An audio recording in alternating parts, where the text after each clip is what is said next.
மாயனை மண்ணு வடமதுரை மைந்தனை தூய பெருநீர் யமுனை துறைவனை ஆயர் குலத்தினில் தோன்றும் மணி விளக்கை தாயை குடல் விளக்கம் செய்த தாமோதரனை தூயுமாம் வந்து நாம் தூமலர் தூவித்தொழுது மாயினால் பாடி மனத்தினால் சிந்திக்க போய பிழையும் புகுதருவான் நின்றானும் தீனால் தூசாகும் செப்பேலோரெம்பாவா. நான்காம் பாசுரத்தில் கண்ணன் கருணையால் மழை பொழிந்து செழிப்பு மிகும் என்று கூறிய ஆண்டாள், அவ்வாறு அவன் கருணை பார்வை நம்மீது விழ வேண்டுமானால் அவனை புகழ்ந்து பாட வேண்டாமா என்று கூறி கண்ணனின் தன்மைகளையும் புகழையும் தோழியர்க்கு கூறி அவர்களையும் கண்ணனை அடிபணிந்து உய்யுமாறு இந்த பாசுரம் மூலம் வேண்டுகிறார்.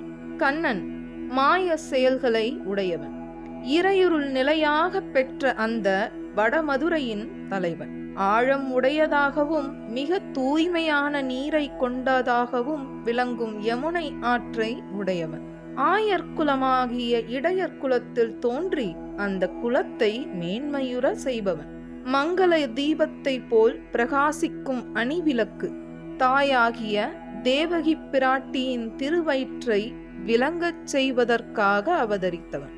இத்தகு பெருமை வாய்ந்த கண்ணபிரானை அவனுக்கு அடிமை செய்கிறவர்களான நாம் முதலில் தூய்மைப்படுத்திக் கொள்ள வேண்டும். பின்னர் தூய்மையான மலர்களை கொய்து வந்து தூவ வேண்டும். அவனை வணங்கி வாயார பாட வேண்டும், நெஞ்சார தியானம் செய்ய வேண்டும். அதன் பின்னர் ஆண்டான் அடிமை மனோபாவமும் ஞானமும் தோன்ற நாம் முன்னர் செய்த பாவங்களும் பின்னாளில் நம்மை அறியாமல் நாம் செய்ய போகும் பாவங்களும் தீயில் இட்ட பஞ்சை போலே எரிந்து உருமாய்ந்து போகும்.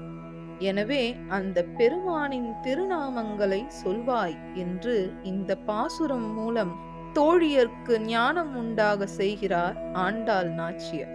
செருக்கும் சினமும் கொண்டவரிடம் சிவம் இருப்பதில்லை. அறிந்து கொண்டோம் என்று நினைக்கும் போதே அவ்விடம் இருந்து சிவம் அகன்றுவிடும். எவராலும் முழுமையாக உணர்ந்து கொள்ள முடியாத சிவத்தை நாள்தோறும் பணிந்து அவன் அருள் பெறுவோம். திருவெம்பாவை பாடல் 5. மாலறியா நான்முகனும் காணா மலையினை நாம் போலறிவோம் என்றுள்ள பொக்கங்களே பேசும் பாலுரு தேன்வாய் பாடிரி கடைதிறவாய் ஞானமே விண்ணே பிறவே அறிவறியான் கோலமும் நம்மை ஆட்கொண்டருளி கோதாட்டும் சீலமும் பாடி சிவனே சிவனே என்று ஓலம் இடினும் உணராய் உணராய்கான் ஏலக்குழலி பரிசேலோர் எம்பாவாய். விளக்கம். நறுமணம் கொண்ட கூந்தலை கொண்ட என் பிரியமான தோழியே, மாலவன் வராகனாகவும் நான்முகன் அன்னப்பட்சியாகவும் உருவெடுத்துச் சென்றும் ஈசனின் அடிமுடியை காண முடியாத பெருமை கொண்டவர் அண்ணாமலையார். அத்தனை பிரம்மாண்டமான ஈசனை அறிவோம் என்று பொய்யாக பேசுகிறாய் நீ. உன்னால் என்னால் மட்டுமல்ல, இந்த மண்ணுலகமும் விண்ணுலகமும் தேடினாலும் கிடைக்காத அகண்ட ரூபன் அவன். ஆனால் அவனை உணர்ந்து அன்பால் தேடினால் ஓடி வந்து நம்மை பிடித்துக் கொள்பவனும் அவனே. அதனால் அற்புதமான இந்த விடியல் காலையில் உறக்கத்தை விட்டுவிட்டு உணர்ச்சி பெருக்குடன் சிவ சிவ என்று எல்லோரும் பணிகின்றோம். நீயோ ஆழ்ந்த உறக்கத்தில் இருக்கிறாய். எழுந்து வா பெண்ணே என்கின்றார்கள் தோழியர். கல்வியாலும் செல்வத்தாலும் எட்ட முடியாதவர் அண்ணாமலையார். அண்ணா என்றாலே எட்ட முடியாதது என்று பொருள். ஆனால் அன்பினால் அவனை சரண் அடைந்து தொழுதால் அவனை எளிதாக எட்ட முடியும் என்பதே உண்மை. நாயன்மார்கள் அனைவருமே அப்படித்தான் ஈசனை தேடி வரச் செய்து அவனோடு கலந்து போனார்கள். அப்படி என்றால் பிரம்மனும் மாலும் ஏன் இறைவனை எட்ட முடியவில்லை? ஆணவம்தான் காரணம். தங்களுக்குள் யார் பெரியவர் என்பதை நிரூபிக்கவே ஈசனை தேடினார்களே தவிர உண்மையாக சிவத்தை அறிந்து கொள்ள அவர்கள் முயலவே இல்லை. ஆணவம் கண்ணை மறைக்க தவறான இடத்தில் அவர்கள் தேடினார்கள். இறுதியில் தோல்வியும் அடைந்தார்கள். ஆம், பார்க்கடலில் வீற்றிருக்கும் திருமாலுக்கு தோதான வாகனம் அன்னமே. அதுவே நீரில் நீந்தக்கூடியது, வானில் பறக்கவும் கூடியது. அந்த வடிவத்தை நான்முகன் எடுத்து கொண்டார். மண்ணுலகத்தை படைக்கும் நான்முகனுக்கு ஏற்றது மண்ணிலேயே வாழும் வராகம்தான். ஆனால் அதை நாராயணன் எடுத்து கொண்டார்.